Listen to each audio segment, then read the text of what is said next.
So today we're going to take a look at a scenario where civilization starts over.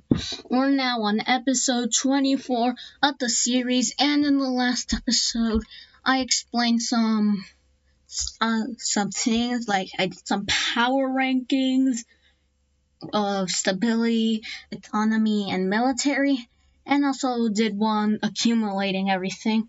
And I also showed you all the religion and ethnicity layer. So yeah, that's pretty cool if you ask me. But yeah, today's the first episode of World War I, aka the War of Liberation. So let's get started. The French Union is going to continue to push into Slovenia, capturing a major city and working to capture this one, and kind of doing like a kind of Schlieffen plan, but without going through a country.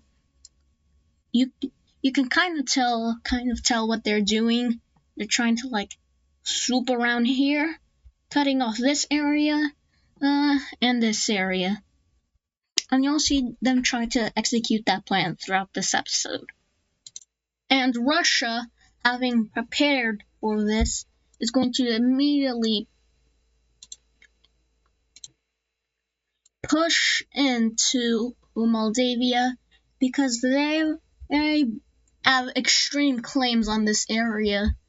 They capture a major city and use this friendly country as a staging ground and to launch an invasion from the north, capturing another major city, cutting off this area of Moldavia, and also just pushing in from the north everywhere, capturing another major city in the process, working with the Farmers Union to capture a major city, and capturing another few along the way, and trying to focus in on the south, but not too much. Their major forces are up there.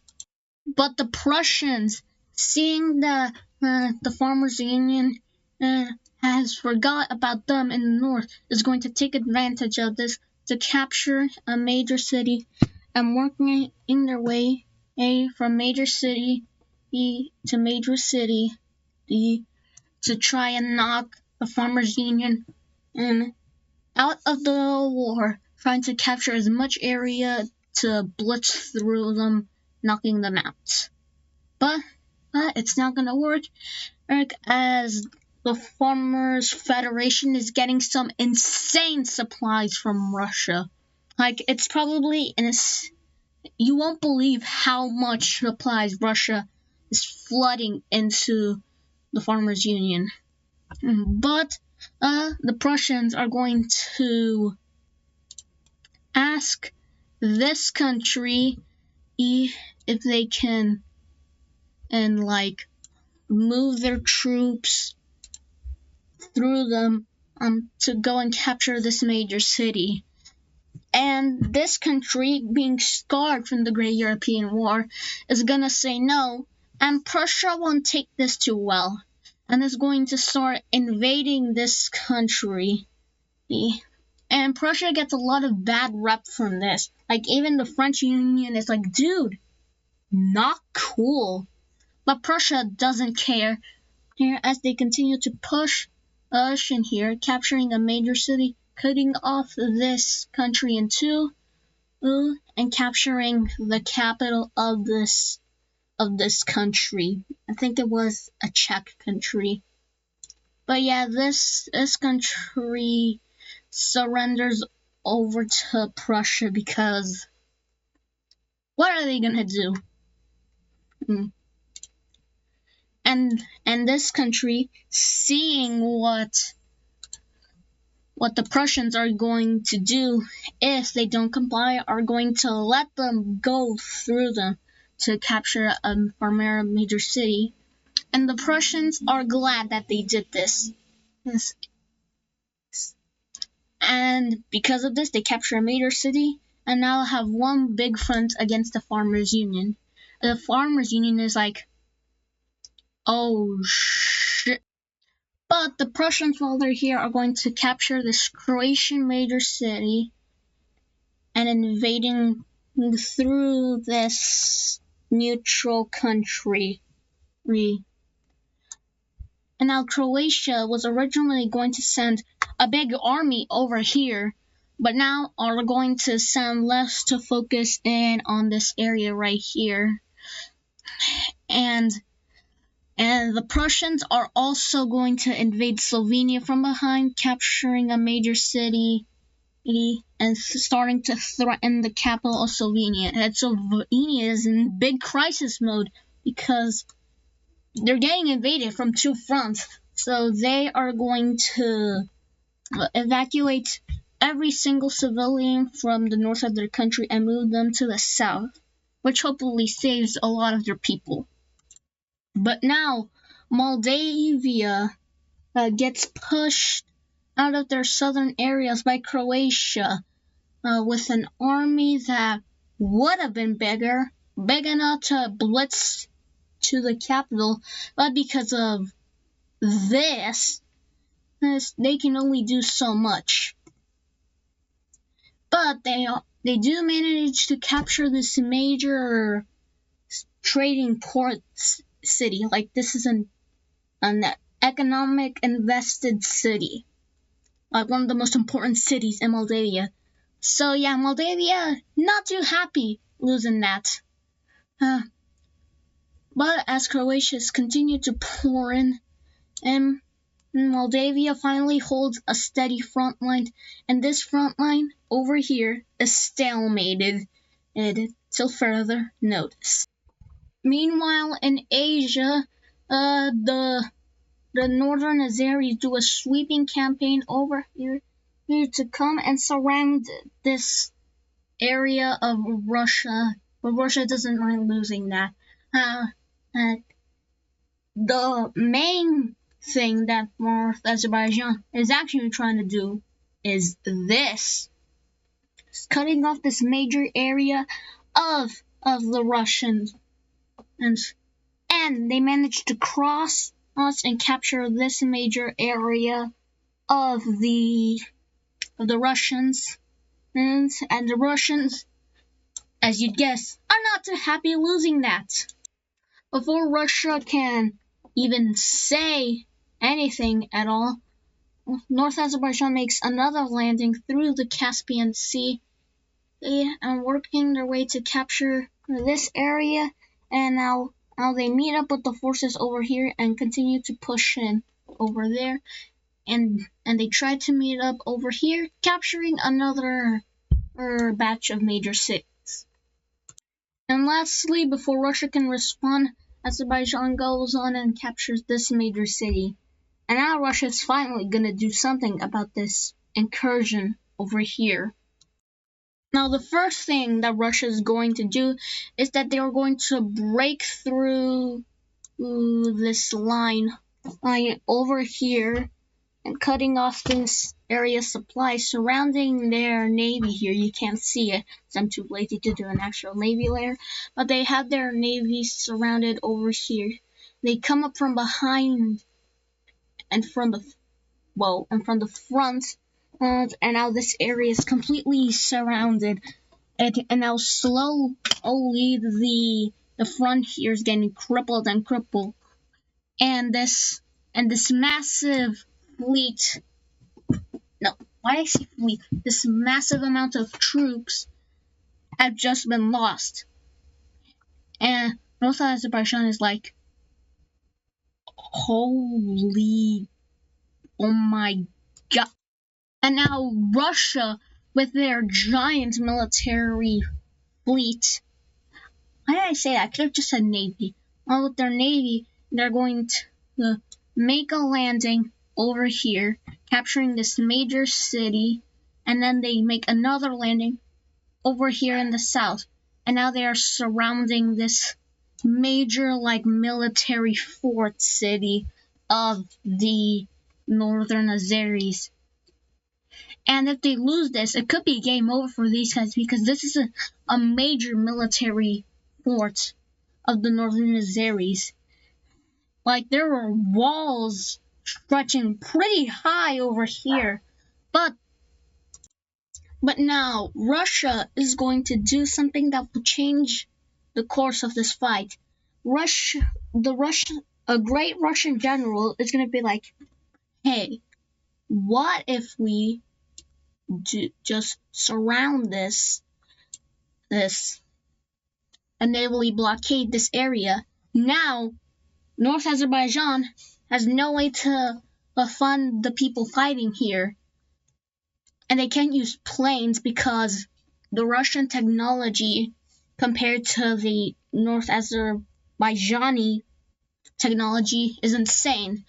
So yeah, with this brilliant idea from the Russian general, well, the Russians managed to capture this major military port thing, and this is a major blow for the Northern Azerbaijanis because that fort was extremely important. Now that it's gone, this is a huge decrease of morale for the Northern Azeris, but they're going to continue fighting nonetheless. Meanwhile, in Scandinavia, Norway is defending this area hard, so the Swedes are thinking to go around the defenses, and that's what they do. They capture this major city and cut off Norway into two. And now Norway doesn't see a point in defending this area as much, so this area just falls over to Sweden. But Norway is major to make some major grounds over here, nearly crossing to this major city, but are swiftly stopped right in their tracks by the Swedes. And Norway is now going to, wrong color, Norway is now going to invade this area with help from the Russians, and they capture this major area, and now we're sending multiple fleets to make a landing over here. We're capturing these two major cities and connecting up here, cutting off supplies from this area because they also make a landing over here, and now they are surrounding this area, and they also capture this major city and the other half of this one. This is a joint major city made by Norway and Sweden.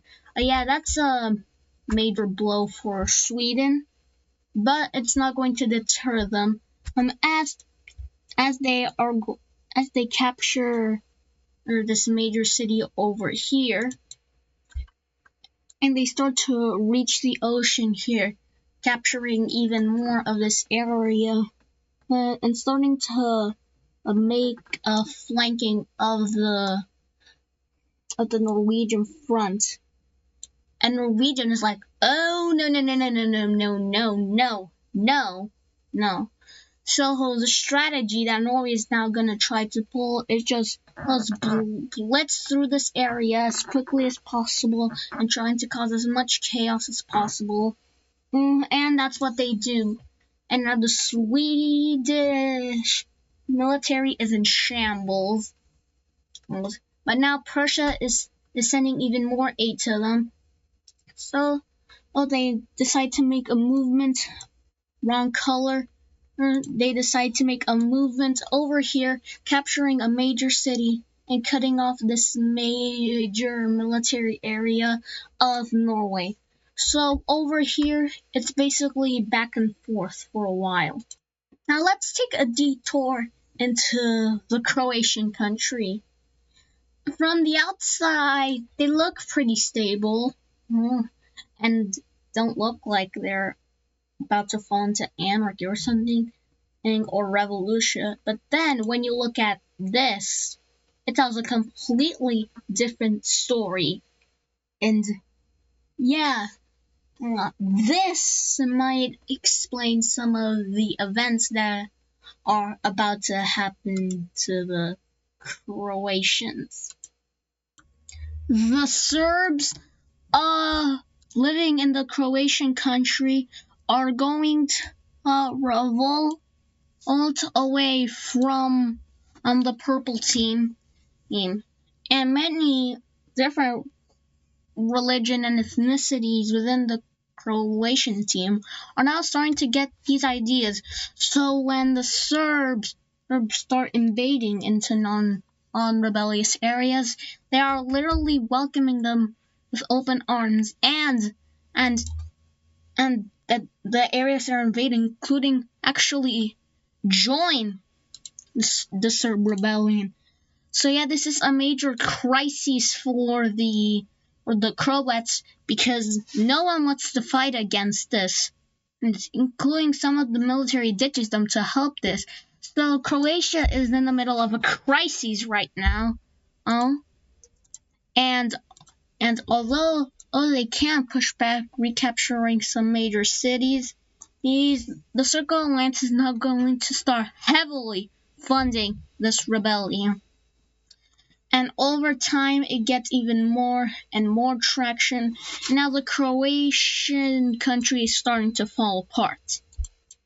And with this development, Moldavia can immediately push back the Croatians all the way to the border.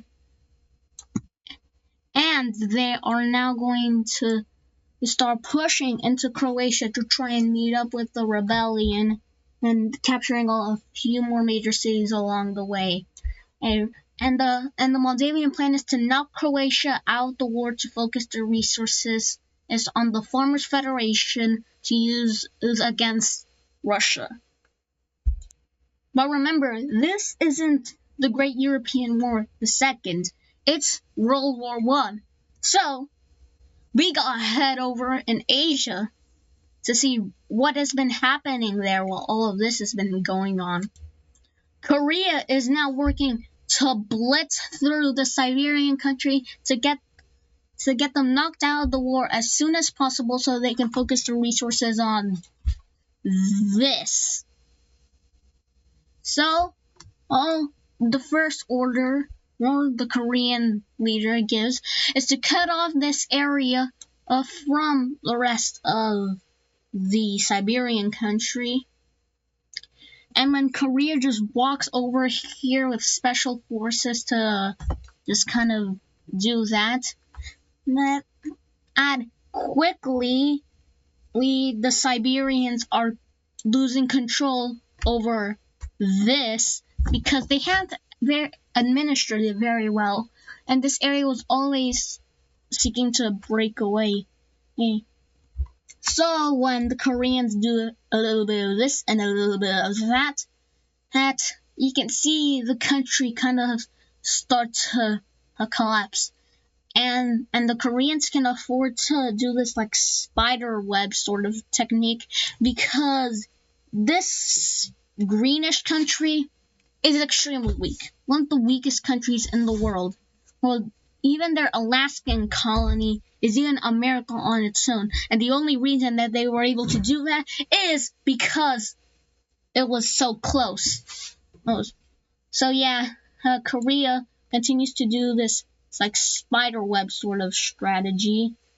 And a country going to pick up on this and take the land while they have the chance is none other than the northern Japanese country.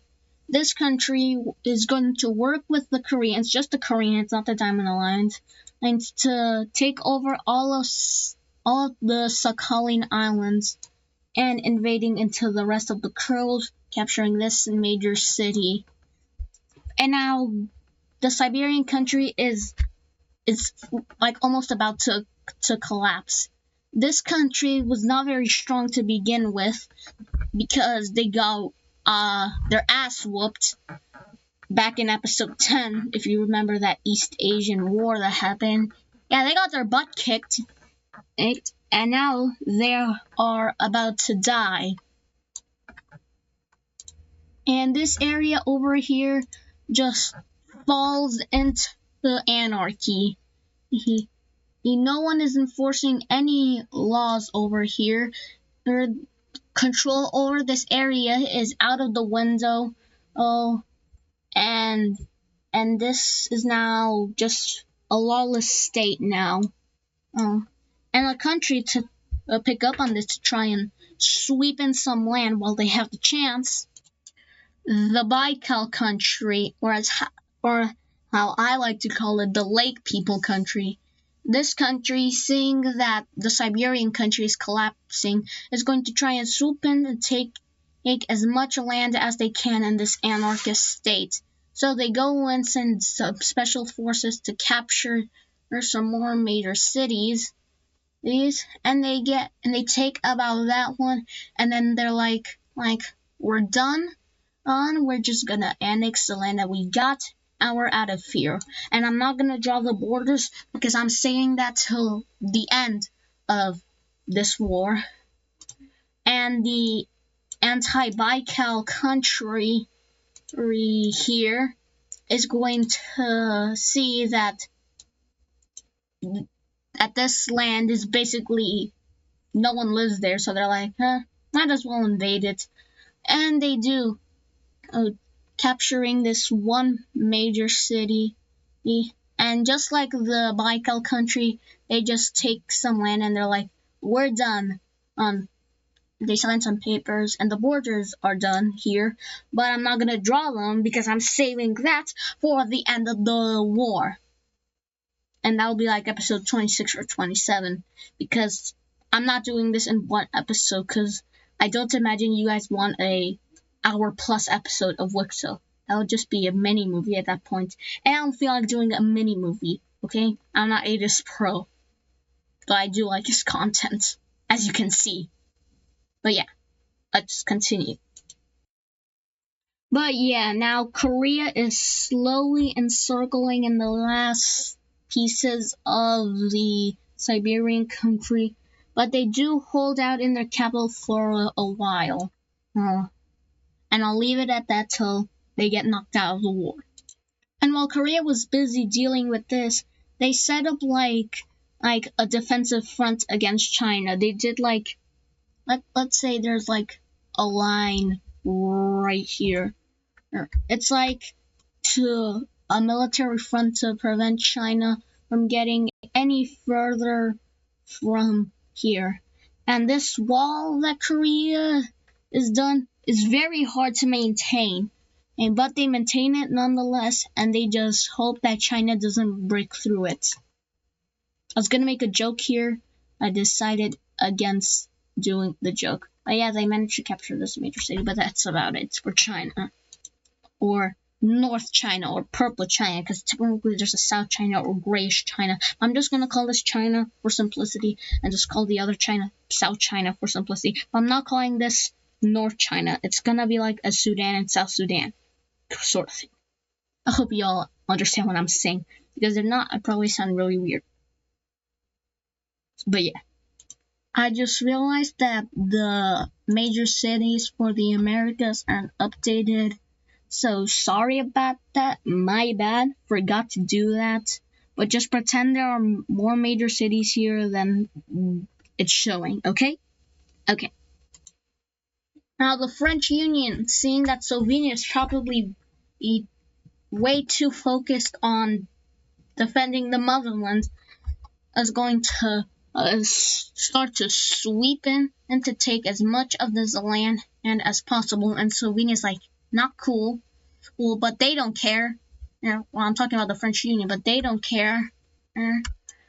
And Slovenia, I'd say, is probably one of the worst colonizers. Not they treat their people badly, just they're extremely bad at it. So when and a country invades here and promises them freedom, the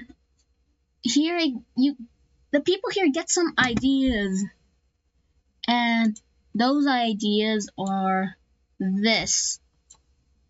Yeah, so basically the countries here are proclaiming their independence from Slovenia.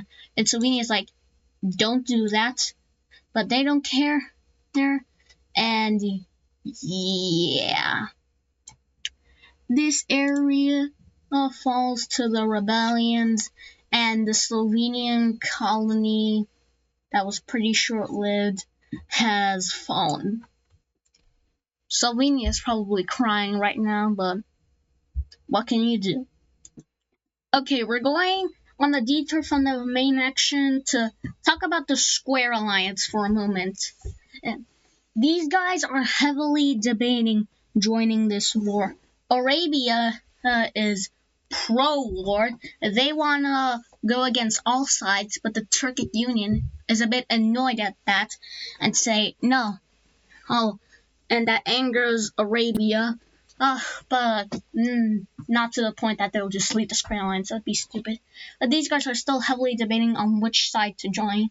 I mean, the Turkic Union is pro-join, help out the Diamond Alliance. Azerbaijan is like doesn't want to get involved at all. India is pro everyone, so they don't want to get involved. And Arabia, like I said, is just screw everyone. So yeah, these guys are heavily debating. And Arabia is mobilizing on the border of Kenya. And Kenya's like, hey, don't do that. And the Turkic Union is like, yeah, don't do that. And Arabia, they don't care. So this angers the Turkic Union even more. They're starting to get extremely frustrated with Arabia not listening to them. But yeah, now let's head back from our detour. Meanwhile, in Oceania, the French Union doesn't really care about this all much, so the people living there are like, let's just do what they probably want us to do. And they capture a major city, so good on them. But Wales has they're kind of built up like a wall here, so the French Union's not army but people just go in and they make it to there and they're like, wait, we can make it over here. And then Wales starts to push them back and they're like, frick, and they are pushed back to the border of the colony, and now they're like, we probably shouldn't have done that. And yeah, because now they're getting their asses kicked. And yeah. It's not going so good for the French in Oceania.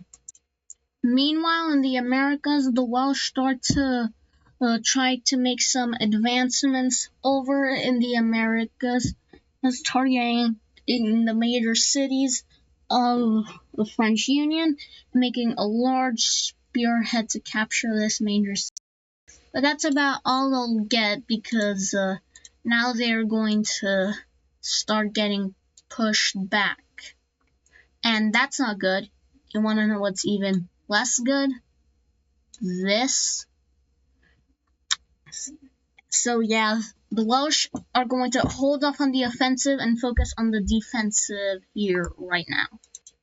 Oh, by the way, right as Siberia was collapsing, Scotland just kind of did a little bit of this and a little bit of that. And now the Luscian colony is gone and the French Union is next. But the French are always 2 steps ahead, because somebody is going to join this war. They'll not change a lot of things, but they might come in useful this time. That country, of which being the indigenous Mexican country. These guys, although fairly useless for a while, finally have a designated purpose, and that purpose is to help out the Circle Alliance in the war against the Diamonds. And the Scottish thought they had friendly relations with these guys. But if you remember, these guys kind of got screwed over by the treaty that Scotland did with them to divide up the Mexican area. So these guys are still a bit salty about that.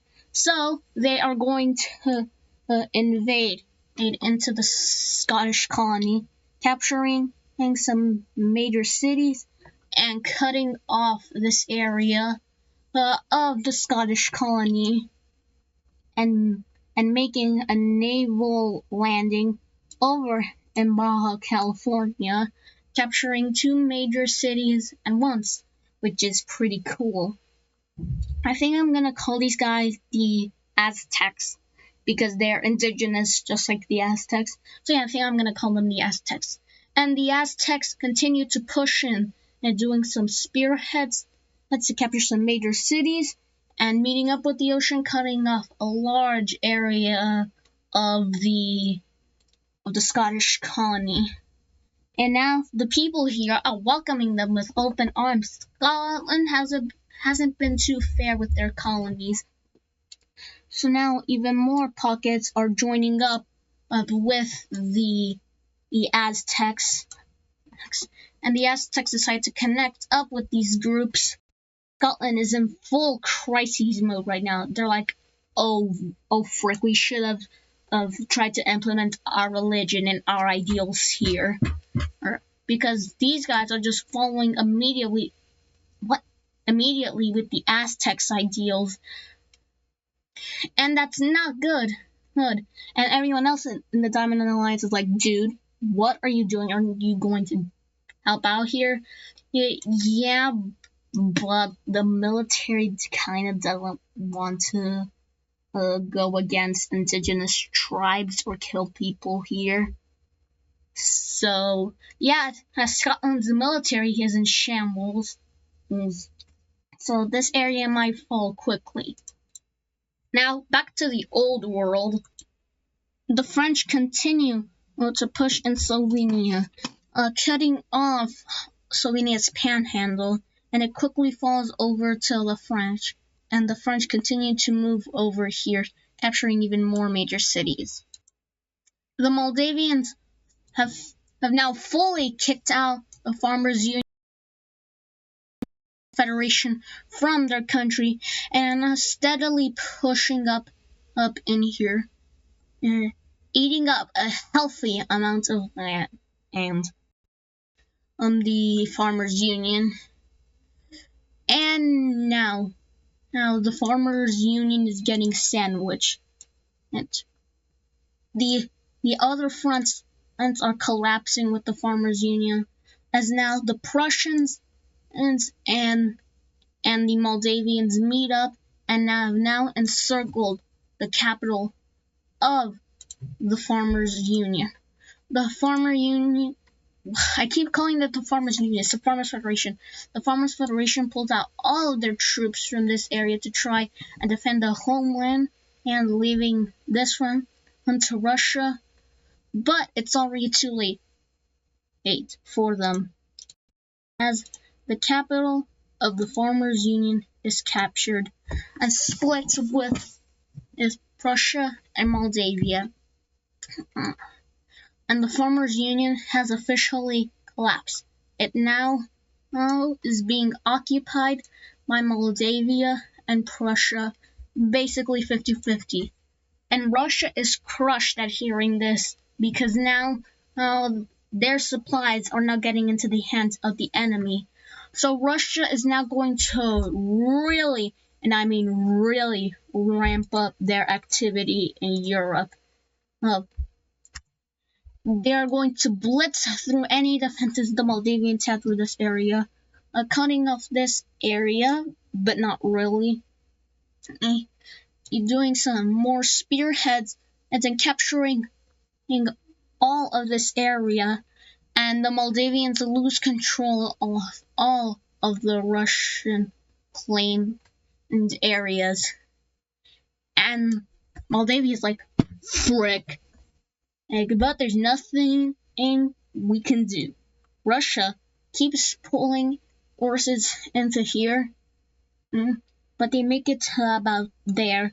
Here, they haven't made it to the heart of Moldavia just yet.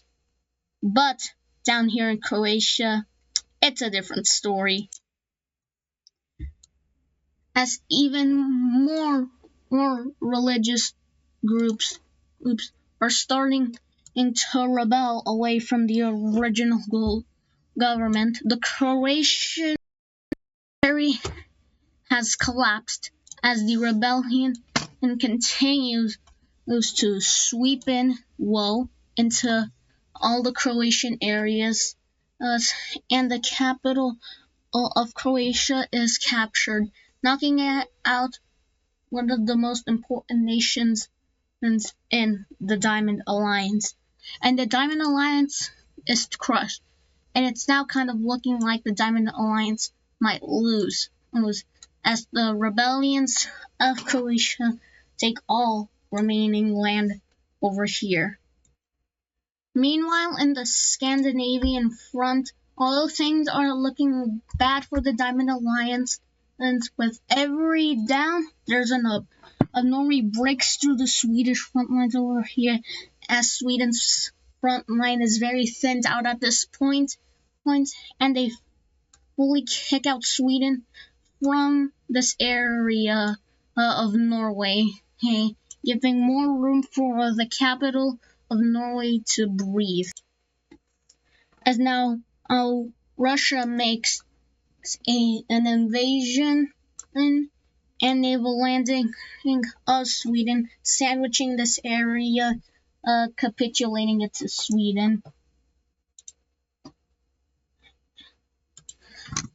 And now Sweden is about to collapse as Norway continues to push in over here, and Russia makes a landing over in Gotland, and then Russia makes a landing over here, and Norway meets up with them, and the Swedish capital is captured by the Norwegians.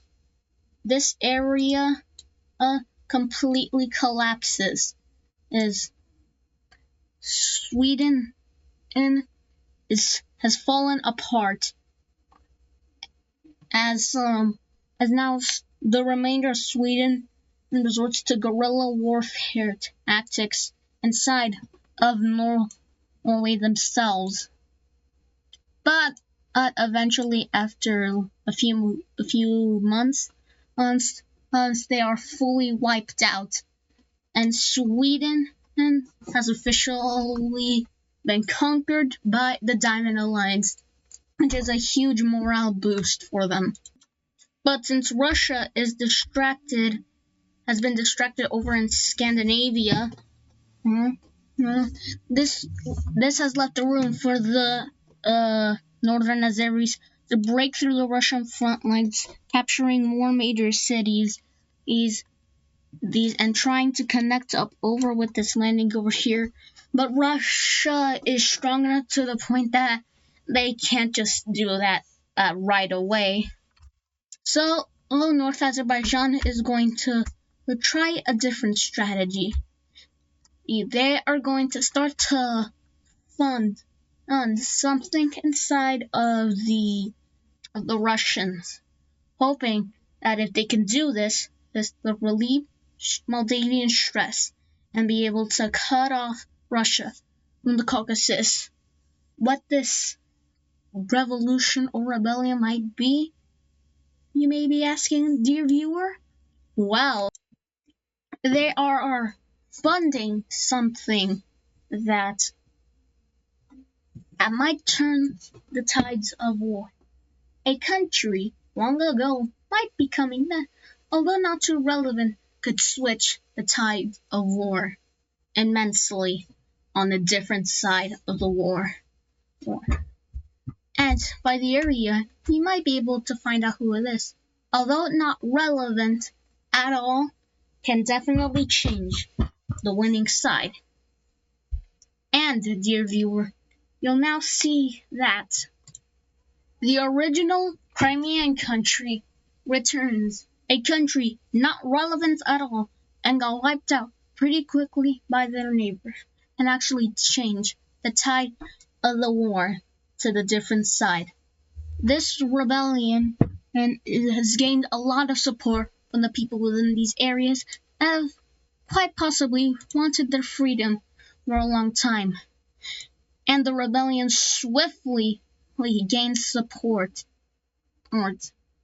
and Russia doesn't even know how these guys are so popular within these areas, as they thought they administered this area pretty well, but underneath it all, there was an underground supply run, and that the Northern Azeris have been secretly working on to supply this rebellion.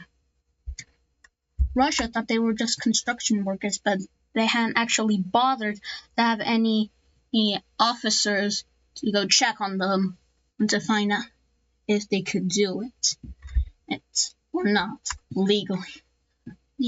And now the Crimean country is swiftly gaining support or along these areas, and some people here even prefer them over the original government, and are easily seeking to link up with the Northern Azeris. Russia is now obligated to pull out a lot of their forces that were in this region, but they do hold on to the claims over here, because now they have to focus on this. Yes. But with this distraction, and the Northern Azeris can meet up with their naval landings, and they manage to connect up with the rebellion. And now the Caucasian area of Russia has now fallen to the Circle Alliance. A major loss for Russia, as these were the areas that they used to reside in, and the Northern Azeris now continue to push over swiftly until Russia makes a steady front line to stop them from getting even further, which thus making this front line stalemated. Here in Asia, still nothing changes. Just letting you guys know. It's just a pure stalemate here. A purebred stalemate. The French Union actually does something in their colony for once, and actually push into Florida, although a holdout is here at the tip of Florida, so they aren't able to completely capture it. But they are making steady gains over in like New Mexico, I think. But yeah, just wanted to give an update on the Americas real quick. But now, something bad is imminent for the Diamond Alliance. Slovenia is close to falling into the Circle Alliance. And just when they are about to be annihilated by the Circle Alliance, a country that has never worked with this alliance and has hated this alliance for a while, after discovering files of information they see that are relevant and need to be shared around the world. Although they do not like the Diamond Alliance, they fear that to stop the Circle Alliance, that they are going to be forced to work with the Diamond Alliance. Who is this country, you may be asking, dear viewer? Well, it is none other than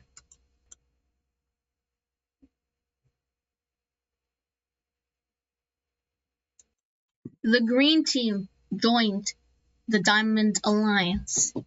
And they seek the Circle Alliance getting defeated because they've sent spies into the French Union, and they found blueprints and silos of technology that they've never seen before, and they think that the world should know about this, and that the French Union shouldn't be the only one to have this, and that they should be stopped to not use this on those who don't deserve it. What are these files that the Green Team is about to show the whole world, you may be asking? Well, the French Union has just invented the first kind of the guided missile. This is technology that the world has never seen before. They hadn't even thought of some things like this.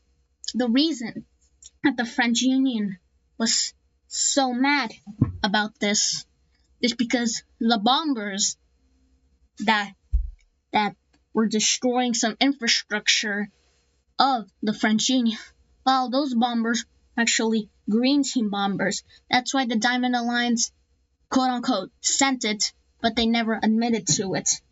It's because it was a false flag operation from the Green Team. They sent people there to go to the French Union from Slovenia to bomb the infrastructure that had the technology. And now the French Union has limited amounts of it. And the French have now developed the missile. And they thought that they would only use it in case people were being too, say, in the way. So the Green Team thought that would be good to share to the world what the French Union has been planning. And that was the missile. And they plan to use it on even people, their own people. Well, the dictator of the French Union and will not stop at anything to get what they want, even if it means world domination. Well, the Green Team feels as if they should be stopped, as technology like a guided missile would be dangerous if a genocidal dictator were the only ones who had it. And yes, if you're wondering why in the religion layer, the blue religion and the red religion were starting to shrink, well, the French Union were secretly using guided missiles, but they disguise it as, say, balloons. And they start genociding the people, but only when they were in areas that didn't seem important to the French Union. So yeah, I just thought I'd leave a lore bomb over here. I know you guys probably dislike the French Union. Yeah, the Green Team joins the Diamond Alliance to stop the French Union and its genocidal ways against people with missiles. And that will do it for today's episode of What If Civilization Started Over. Please leave a like and subscribe, smash the notification bell, smash everything, and I'll hope to see you soon for part 2 of World War I, which is gonna come out pretty soon. So, yeah, goodbye.